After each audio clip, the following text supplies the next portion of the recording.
Okay. Hello, everyone, and welcome to today's press conference regarding the regulations for Bill 7, which is the new legislation that forces elderly patients out of hospitals. We'll hear from our speakers, and then we'll open the floor to questions.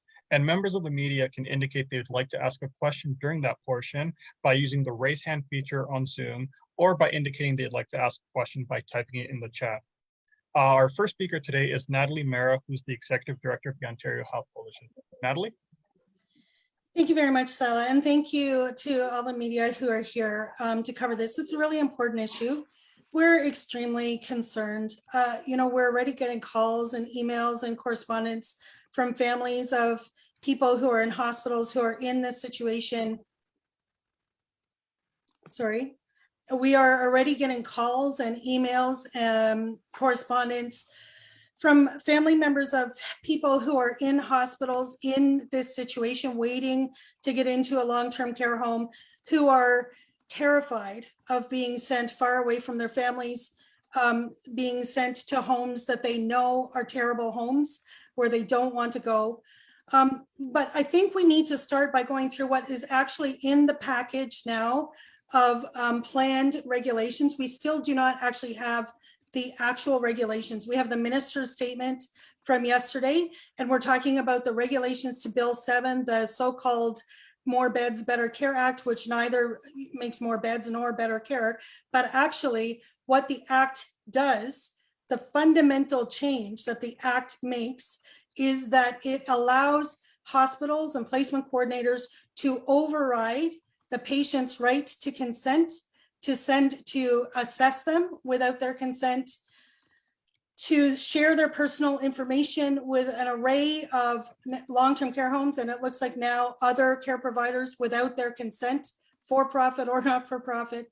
It allows them to fill in their application paperwork without their consent, and to admit them into a facility or into a level of care without their consent. In accordance with the minister's announcement yesterday, hospitals will now be required, that was their word, to charge $400 per day for patients that refuse to go or will not go to a place that is not of their consent. The distances are 70 kilometers in Southern Ontario, 150 kilometers in Northern Ontario. However, in the package of details, again, not the actual regulations, because they have not been released publicly yet to our knowledge.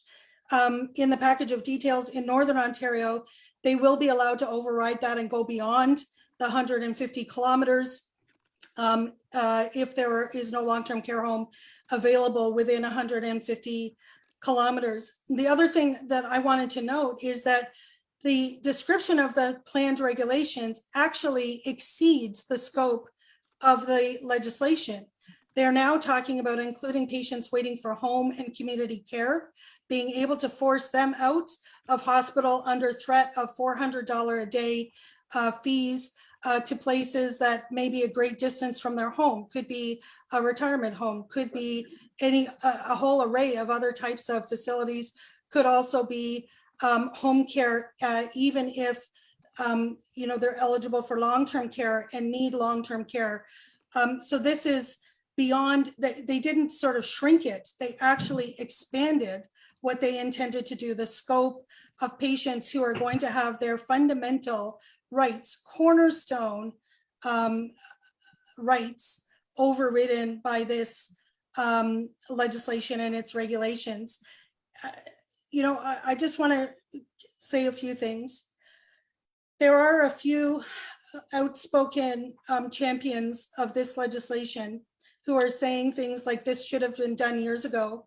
And it's ironic because they're in cities where hundreds of hospital beds have been closed over the years. And the hospitals are now too small to serve their local populations. Ontario has the fewest hospital beds left of any province in Canada.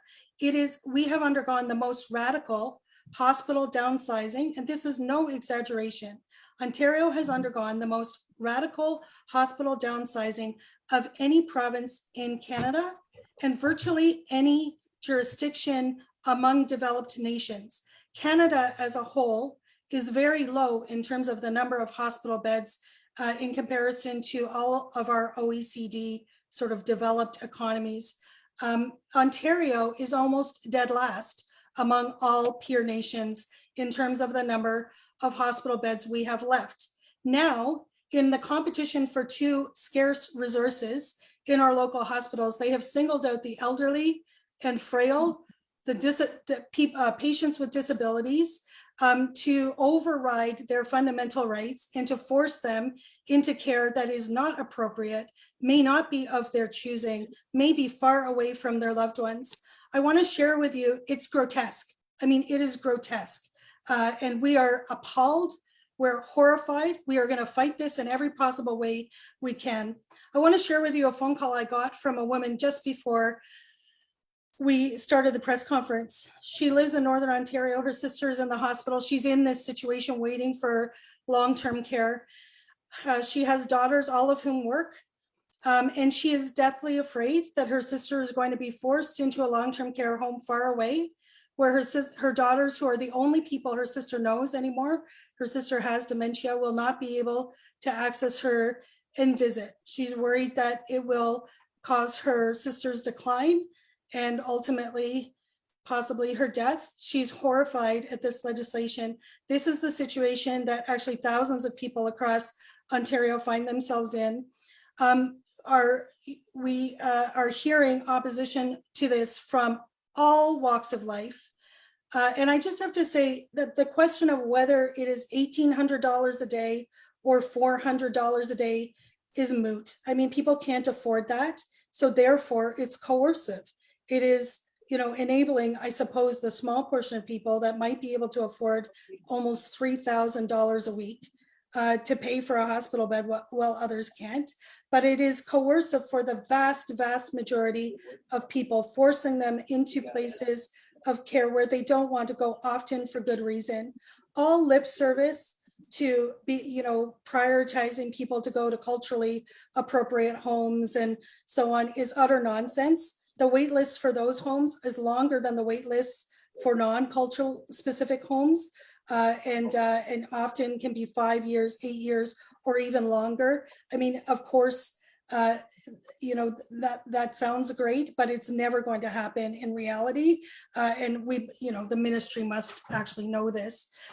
So I just want to close by saying this is a policy choice. It's a policy choice to maintain hospitals that are too small to serve their populations. It is not normal in the world to run your hospitals at 100, 105, 120% capacity with people lined up in stretchers and hallways with no surge capacity. That is not actually normal. And now the consequences of those policy choices are being borne by the most vulnerable, the elderly, the dying, people who are in need of our care. To talk about them as taking up quote unquote hospital beds that they have no right to is utterly wrong. They are patients who deserve our compassion, our care. They have equal rights to every other patient, and those rights should be respected. And if I sound furious, it's because I am furious. The ageism in some of the statements we've seen from the minister is outrageous. Same with some of the hospital leadership. These are human beings. They are human beings, many of whom are in the last months or years of their lives. It is grotesque to do this. Okay, I'm just gonna turn it over to Jane Meadis. She is a lawyer with the Advocacy Center for the Elderly. She's gonna go into some of the details of the bill. Thank you, Jane, for being here with us. Thank you. One of the first things that I wanted to say was that I found the timing of the announcement yesterday very interesting. As you know, the government is not meeting for another 5 weeks, and they waited till that was happening to announce make these announcements. And frankly, the announcement that they made yesterday certainly expanded, and the information that we have has expanded what they're going to do far beyond what was in the bill. So the regulations and their guidance is far beyond what was in the bill and what was debated in the very limited debate that they had. So I think that this is really telling that they, did not want to have this open at all to public scrutiny. This is going to, I think the first thing to say is that my understanding of what they're going to do is really they're trying to do what hospitals have been trying to do very, very long time, and is mirroring the kind of cases that we have had for many years. Hospitals trying to block people from applying to long-term care homes, hospitals trying to force people to go home or into retirement homes or into other types of facilities in the community when people required long-term care, trying to force family members to take family members home to care for them when they couldn't do that. And I think that what they're going to do is exactly all of these things that we have been fighting so hard against for years. And I think it's going to end up with people dying in the community or in long-term care homes that they don't want to be in. We have a system now that they're looking at, this going very far away. I mean, 70 kilometers away, if you are someone who lives, say, in Toronto, and you're 85 and you no longer drive and you need to get to Hamilton, you're, going to have to go there by public transit. And, it's going to, maybe your subway station isn't accessible. So how do you get into the subway? And now you're going to have to take the GO train and then another on the other end. And who can, many people can't do that. They're more likely to have falls and things when they're traveling long distances. They have health issues themselves, and it's going to be very costly. One of the interesting things is that the government has made it very clear, as I understand, that transportation for residents or for the patients from the hospital to this long-term care home that they haven't chosen is to be borne by the resident. So they're going to take you and they're going to send you 150 kilometers away. And if you need transport, they're going to make you pay for that. And I think that that is, appalling. That is going to be hundreds, if not thousands of dollars for some people. And I think that's just, horrific. They talk about putting in new kinds of services in homes. I really question whether the people who wrote these guidances and the regulations really understand how long-term care works and things work, because they talk about putting in things like high intensity needs funds, which you can't actually apply for until a person's there, and you're never guaranteed to get it. So, they have things backwards. They're definitely going to push, people to go to homes that are not meeting standards. The line that they are going to be pushing to be, explained to people is that all homes are required to meet the same standards. And yes, every home is required to meet the same standards. Unfortunately, all homes don't meet the same standards. And we know that. And we know that there are many homes out there that either don't meet the standards, maybe having issues around staffing, just like hospitals are. And they are going to be forced to take people. And the legislation is very clear that the homes really don't have the ability to turn people down, based on things like not having enough staffing. No matter what the minister says, that's actually not one of the reasons you can turn someone down. And so while a hospital can close their emergency room if they don't have staff, long-term care homes can't do that. And they're going to be pressured to be taking people that they cannot provide care to. The reality also is that despite the fact that people are being told that you will remain in priority status, which isn't actually really a thing, but they're going to probably remain in the crisis category, the preference is going to always be given to hospital patients. And so once you get into this home that you're forced into, you are not likely to be able to ever move into a home that you want to. And so that will be the end of that, because even though you're all on the crisis list, the preference is still going to be given to hospital patients for that. So that is extremely problematic. I think that people are going to be really discouraged from applying for long-term care, and that's a problem we see all the time now. And I think that is going to be baked into the regulations and the guidance that's coming up. And so if you're told, oh, the doctor has decided that you can be cared for in the community, and understand that doctors really don't know what's available in the community. And we all know that home care is very underfunded and not available. There's not enough staff anyway. Even with the funding they have, there's not enough staff to even provide the care. Maybe people will be given care when they go home. They might be given high levels of care promised, when you get home, you're going to get 8 hours a day. That's actually 16 hours a day that you don't have it. People aren't going to get 8 hours, but even if you did, but when people get into the community, they get that pulled back. But people are going to be forced to go into the community without being even allowed to apply and to determine whether they're eligible. And the only appeal process that we have here is around eligibility. So if your doctor says you can't, you have to go home, and if you don't go, because I've now decided that's the appropriate thing for you, it's going to be a fight, and people are not going to realize they have a right to apply to long-term care, even while they're in hospital. And people, I think, are going to be forced back into the community illegally on many fronts. This is a really, really problematic program on so many different levels. And, I listened to the ministers speak and talk about, their experiences and, how they dealt with their family members.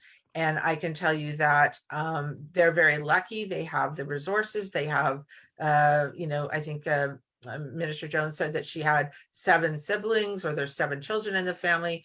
That is not the case for everyone. People don't have a lot of people being able to provide them care. They don't have the ability to do that. And to base, it on their personal situations without really understanding what's going on, in the reality in many people's lives, I think is just appalling. And this, I really do believe that this is going to be a disaster for many Ontarians.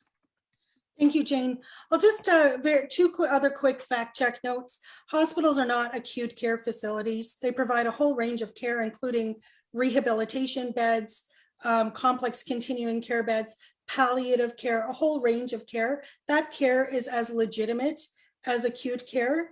And so all of the messaging around hospitals are acute care facilities, that is not true. It's never been true. It's a good thing it isn't true. It would never be in the public interest for that to be true. And for the ministry and the minister to continue putting that out is utterly false. The other thing is that the reason Jane is warning about people being forced to home care, which may or may not materialize, is that there are very few long-term care beds actually available. There are about 38,000 people on the wait list for long-term care across Ontario. Particularly cultural specific homes have longer waits than the other homes as a general rule.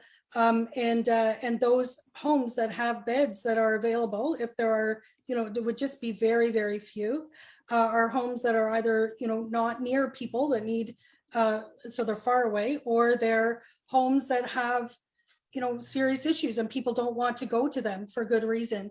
And so the worry now with the expansion of the scope of this is that people could be forced into all kinds of other types of care far away from their home, inappropriate, etc., not just long-term care, because it appears now that they have expanded the scope of this.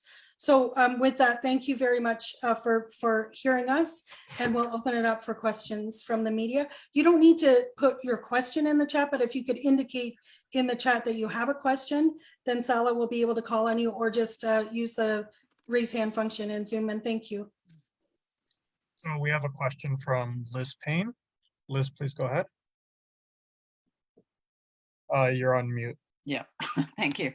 Can either Jane, maybe Jane, could you help me better understand why this idea of the expansion, what exactly it says that people could be sent to places others than long-term care, and you said other facilities or home care. Where are you seeing that, or what has been said about that? So this is in some guidance documents that the government has sent out. It was also, if you listen to the ministers when they talked in their statement, or actually it was in their statement, it talked about that they would be able to discharge people if the doctor said that there was home care. And so to the community, it says that it indicated that the materials that they sent out said that they could be required to charge a maximum of $400 a day to ALC patients who are discharged by their doctor who has a care plan that delivers more appropriate care elsewhere, including but not limited to long-term care or home care. So in the materials that were sent to the press on Wednesday, It's actually right in there. And in the other docs, it actually says home or community care. But I'm gonna send you, Liz, I'll send you the documents. Okay, but would that include a place where they have to pay for care, like a retirement home? We believe so. They haven't said that specifically. They've talked about transitional care units, which are unregulated. They are not retirement home beds. They're not I think they're illegal long-term care beds, but that remains to be seen. But they certainly don't have any oversight. And these are beds that the ministry sort of funds through the hospitals. Many of them are run by for-profit corporations, and depending on the agreement, because they're unregulated, each transitional care unit has different rules and regulations and fees. Okay, thank you. Because they're already sending people to retirement homes to get their home care in retirement homes, right? If they don't have a home that's appropriate to go to. So, that's why the concern would be now, could they charge people $400 per day if they refuse? It looks like it. Okay, yeah. So everyone who's on this Zoom, Sala, can you forward that email I sent to Liz to the media that are on this Zoom? So we'll send the docs to all of you. They should have been released publicly, but they don't seem to be.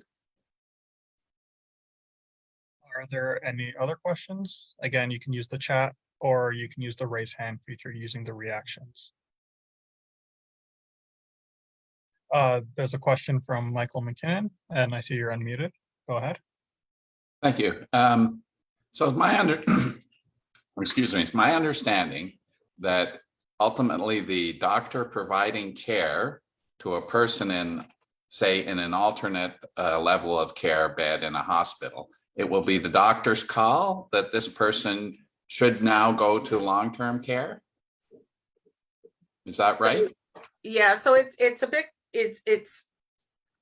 bit complicated. So the doctor can contact the LIN or the HCCSS. They can, the family can still, or the patient can still contact the HCCSS and get that application started. But what the new regulations and guidance suggest, and what the ministers were saying the other day, is that it's really up to the doctor outside of that to sort of say, well, we think you could be cared for in the community, or that you should go to a retirement home, and therefore if you don't do what we say, we can charge you the $400. So it's really expanded. It's not overly clear. We haven't seen the actual regulations yet, but that seems to be the suggestion, is that if the physician in the hospital, who may really not know much about these things, that's not what their training is, if they decide that that's where they think you should go, that's where you'll go. Now, the eligibility will still have to be done if they're going to long-term care. So you would still have to, they can say, this is where we think you go. There would still have to be the eligibility component done. Well, just for clarity, it's doctors and placement coordinators that will determine where someone should go in their view, and the eligibility process for that. But So we're in a small town. We have a hospital that has a long-term care facility as part of the hospital. And we also have an acute care section in the hospital that is, typically running at 50% empty. That often someone needing a long-term care bed will be in an alternate level of care bed, they call it the hospital, for 6 months or more before they end up getting admitted to the long-term care. So what I'm trying to get at here is, will patients here, because there is pressures on hospitals to reduce the amount of alternative level of care beds, right, to save money, et cetera, et cetera. And there are care homes in, 150 and 200 kilometers away that people here don't want to go to, right? When they apply for long-term care, they want to stay in Atikokan. And I'm trying to get a sense of, who will make a decision to force someone in Atikokan to go to Fort Frances or Thunder Bay? Is it going to be the doctor, or is it going to be the hospital, or is it the placement care? Can any one of those block it? Right? Can a physician say, this is my patient and you're not sending my patient to Fort Frances or Thunder Bay? That would be inappropriate. Under the, sorry, Jane, you go first and then I'll. Yeah, I think it's a bit of all, like it's the process. So the process for long-term care is going to be, you know, in a case like that, that person will probably have already applied to long-term care, or they've applied to the one in the hospital, right? So we're not talking about blocking, you know, we're trying to send them somewhere to a retirement home or home. We're just talking about going to that bed. So what would happen in that case is that the placement coordinator would then choose if they would have discussions, and the discharge planner would have discussions with the patient and potentially the substitute decision maker if that person's incapable, and they say, no, thank you, I'm not interested in going 150 kilometers away. The placement coordinator would then choose options for them and put them on the waiting list for these homes that are far away. When one of those beds comes up, if that person says, absolutely not, I'm not going there, they would then be charged the $400. Regardless of what their physician said. Regardless of what their physician said. Okay, thank you. So, and according to the minister's statement yesterday, she used the words hospitals will be required to charge the $400 a day. It was a peculiar choice of words because now there is discretion. Some hospital, I mean, they do it, not $400 a day, but and I mean, so sorry, not to confuse things. The new thing is they can override your right to consent, right? So now they're saying they can coerce you through charging you this money, but the word that the minister used was that the hospitals will be required to do it. I think that will be to take away, you know, the compassion of local people who don't want to send people 150 kilometers or more away from their loved ones in the last move of their life for good reason, you know. But I mean, we haven't seen the actual regulations, but that is the language that the minister used yesterday. Next up, we have Myrna Jukic. Myrna, please go ahead. Hi. Yeah, I would like to hear you about what the government is trying to achieve here, because they floated some numbers around when they first presented the plan. Now they're saying it will free up 400 beds. So I guess my question is, what do you think of that goal? And yeah, just what do you think of that number, 400 beds?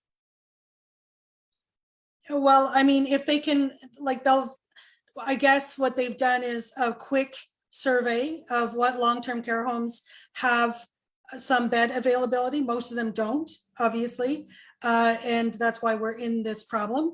And they have, you know, are figuring on or ballparking it at 400 people.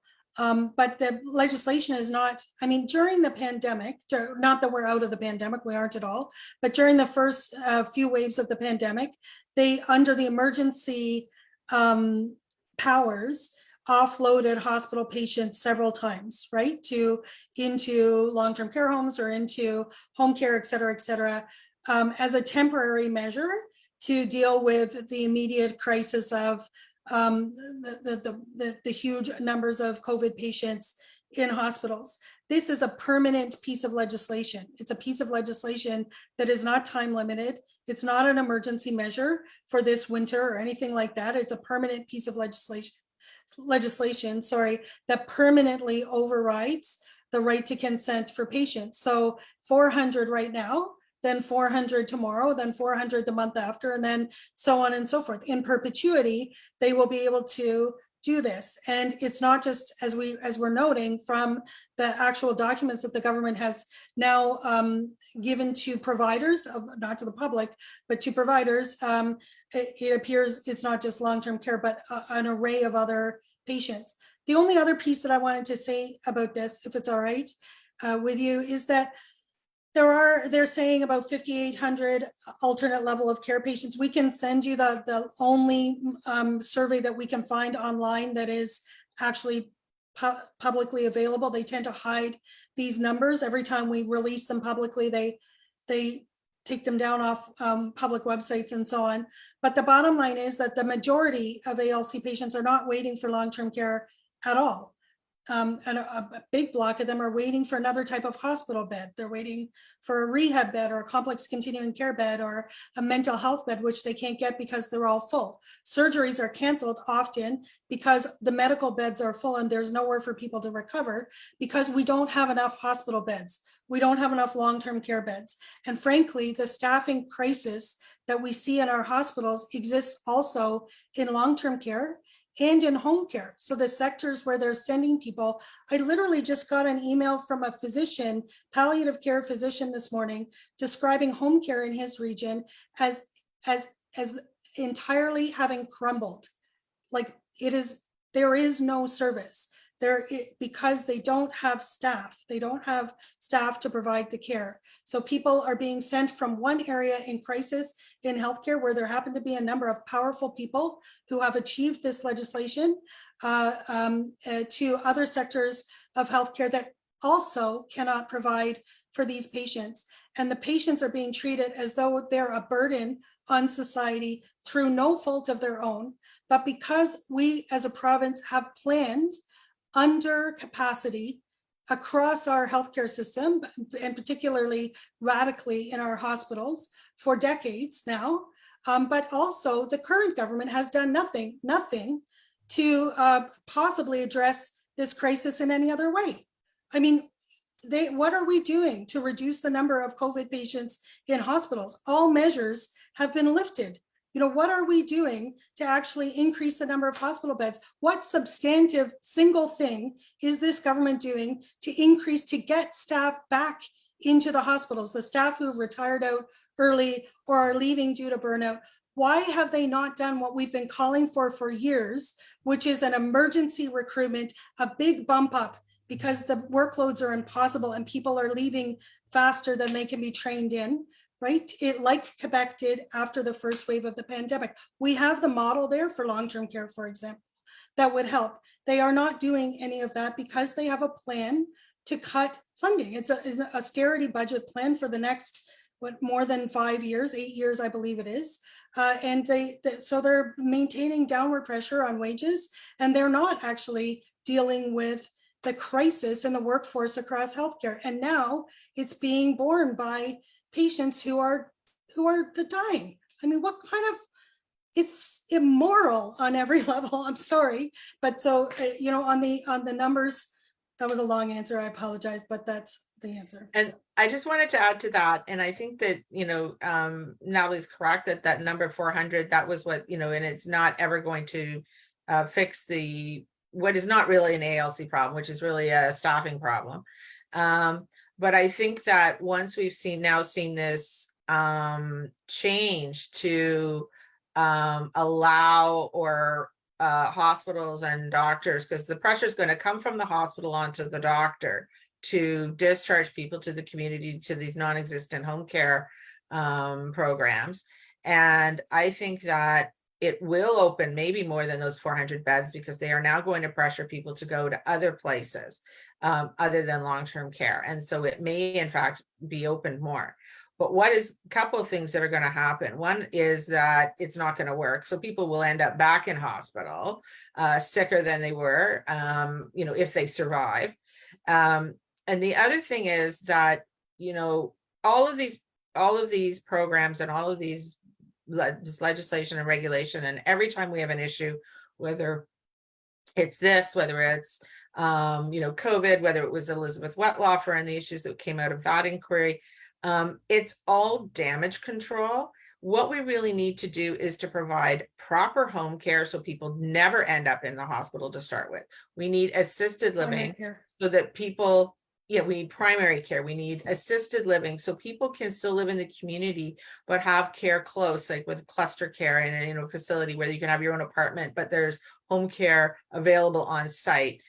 because people can't afford $5,000, $6,000, $7,000 a month for retirement homes for the most part.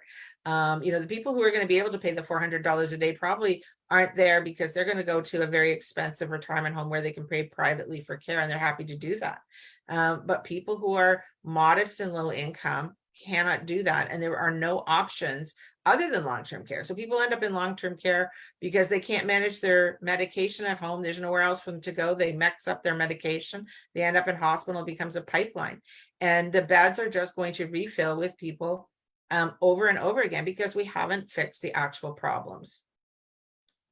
So, and I should just say, we fund our hospitals at the lowest rate in Canada. So, I mean, we have for years funded our hospitals at the lowest rates of any province in the country by, by all the reasonable measures. And so these are choices. I mean, these are policy choices that have been made, not necessities. And of course, they can be changed.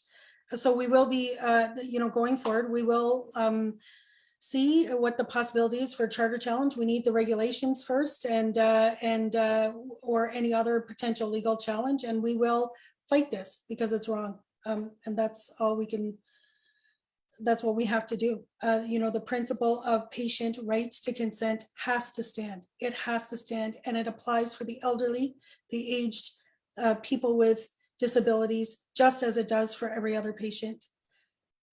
Okay, so with that, I think there are no more questions, and thank you very much. There's one Oh, more sorry. question. Sorry. Yeah. Joel Wittenbell has a question. Sorry, Joel. Yeah, no problem. Natalie, thanks so much. And thank you, Jane. Jane actually just touched on exactly what I wanted to ask about. And I think she kind of answered my question, but I just want to sort of clarify it.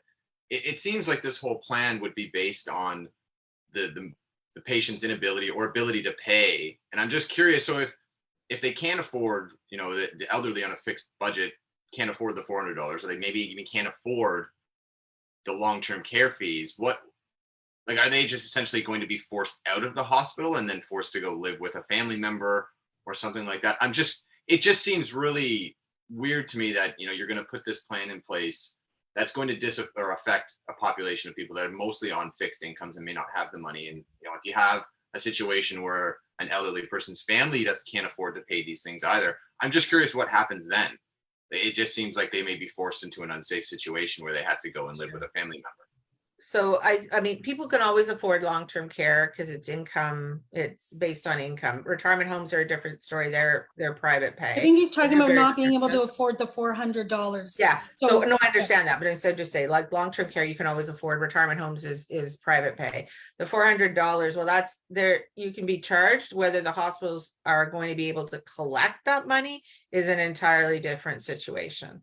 And so many people, they will not be able to ever collect that money. So it may be a bit of an empty threat.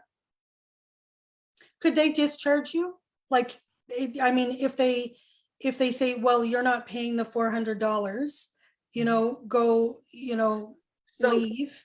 here's what, part of the issue here is that hospitals don't discharge, doctors discharge. Okay. So it's going to be the individual doctors that have to take on the liability for those discharges. So if you have a person who very clearly can't be managed in the community and is not paying the $400, the doctor, I suppose theoretically, but they still owe the patients a duty of care, and it could be malpractice should they discharge them. So the liability at the end of the day for many of these discharges is going to be on the physicians. And so if they are taking that threat from the hospital and discharging people to the community where it's really not appropriate, that and something happens, they're opening themselves up for lawsuits.